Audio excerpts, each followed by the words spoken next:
Considera el siguiente problema. Se tiene un disco de radio R, que es este de acá, de radio R, que rueda sin resbalar. El disco se desplaza horizontalmente con una velocidad lineal v0. El punto P se encuentra fijo al disco a una distancia lambda por R del centro de este. Esta distancia aquí es lambda por R, donde obviamente esta constante lambda va a ser un valor que va a estar entre 0 y 1. Y se nos pregunta magnitud y vector en coordenadas cartesianas de la velocidad del punto P y magnitud y vector en coordenadas cartesianas de la aceleración del punto P. A continuación resolveremos este problema. Vamos a considerar un pequeño desplazamiento de este disco que va a tener una rapidez angular omega 0, donde se puede establecer para este caso de rodar sin resbalar que v0 es igual a omega 0 por el radio R o omega 0, que sería v0 partido por el radio R. Por otra parte, cuando se desplaza, gira un pequeño ángulo θ, acá, donde este ángulo θ va a ser omega 0 por t, o v0 partido en r por t, donde θ punto sería v0 partido en r. Esta distancia de acá es lambda por r, y nos van a interesar esta distancia azul que la vamos a denominar d sub x, y esa distancia roja que vamos a denominarla d sub y. D sub x se puede obtener como lambda r por seno de θ, que sería lambda r por seno de v0 partido en r por t, y d sub y sería lambda r coseno de θ o lambda r coseno de v0 partido en r por t. Con estos datos podemos escribir las ecuaciones de posición en el sentido horizontal y vertical. Horizontalmente tenemos la posición horizontal sería la traslación, que es horizontal, que estaría dada por v0 por t, más la componente que tiene que ver con la posición relativa del punto P, que sería dx. Entonces nos va a quedar v0 por t más lambda por r por seno de v0 partido en r por t. Y la posición vertical en función del tiempo tiene que ver con la altura inicial, que es r, más el d sub y, que tiene que ver con el giro, que sería r más lambda por r por coseno de v0 partido en r por t. Con estos elementos vamos a estar en condiciones de calcular la velocidad y la aceleración. Teniendo esos resultados, ahora vamos a obtener la velocidad, que correspondería a la pregunta A. X punto, que sería Vx, sería derivar la ecuación de x, que sería v0 más lambda r por la derivada de seno, que es coseno de θ, por θ punto. Entonces sería v0 más lambda r, coseno de θ, que es v0 dividido en r por t, por θ punto, que es v0 partido en r. Se van las r, entonces esto nos va a quedar v0 factor de 1 más lambda coseno de v0 partido en r por t. Ese sería el x punto.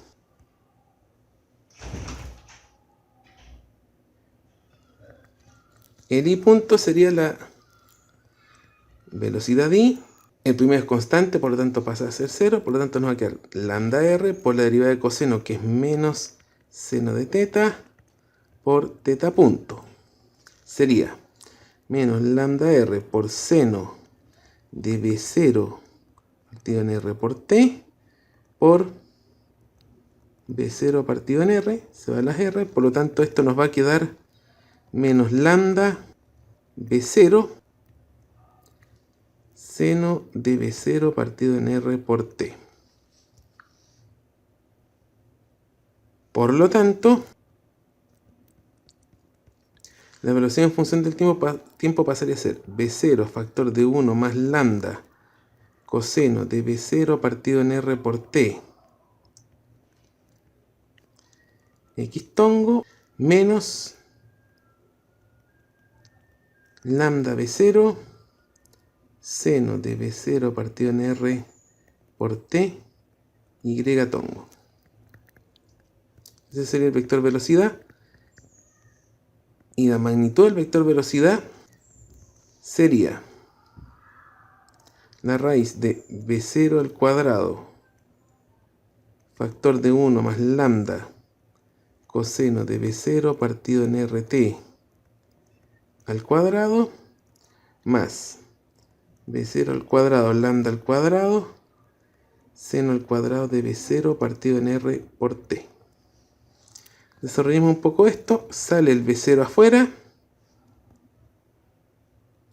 y nos va a quedar 1 más 2 lambda coseno de B0 partido en R por T más lambda al cuadrado coseno de B0 partido en R por T al cuadrado más lambda al cuadrado seno al cuadrado de B0 partido en R por T. Si seguimos viendo esto acá, nos va a quedar B0 por 1 más 2 lambda coseno de B0 partido en R por T más lambda al cuadrado factor de coseno al cuadrado B0 RT más seno al cuadrado de B0 partido en R por T.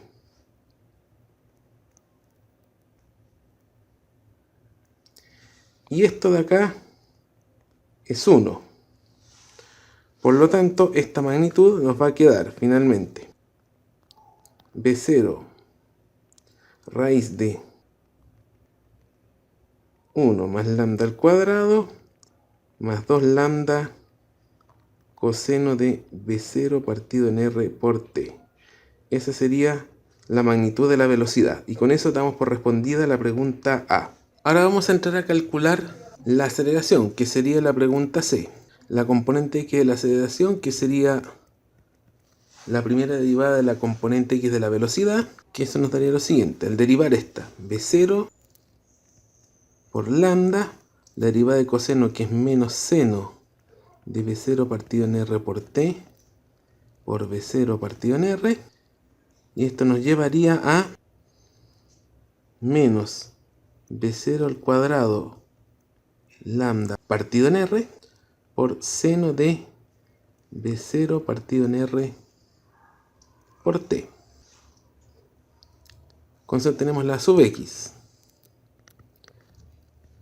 La sub I, que es la derivada de la componente B sub I, va a ser menos B0 por lambda. La derivada de seno es coseno de B0 partido en R por T por B0 partido en R por regla de la cadena. Entonces nos va a quedar menos B0 al cuadrado lambda partido en R por coseno de B0 partido en R por T.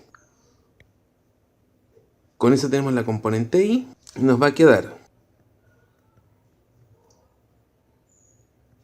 que el vector de aceleración va a ser la componente X, que es menos B0 al cuadrado lambda partido en R seno de B0 partido en R por T, X menos B0 al cuadrado lambda partido en R coseno de B0 partido en R por T y tongo. Y nos queda encontrar el vector de aceleración, que sería la raíz de B0 al cuadrado lambda partido en R menos eso seno al cuadrado de B0 partido en RT más menos B0 al cuadrado lambda partido en R al cuadrado por coseno de B0 partido en R por T al cuadrado.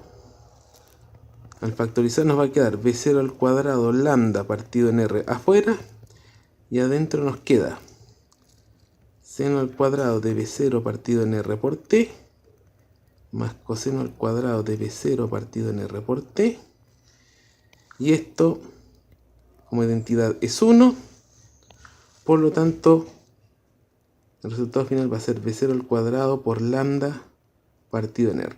Y con eso damos por resuelto el problema.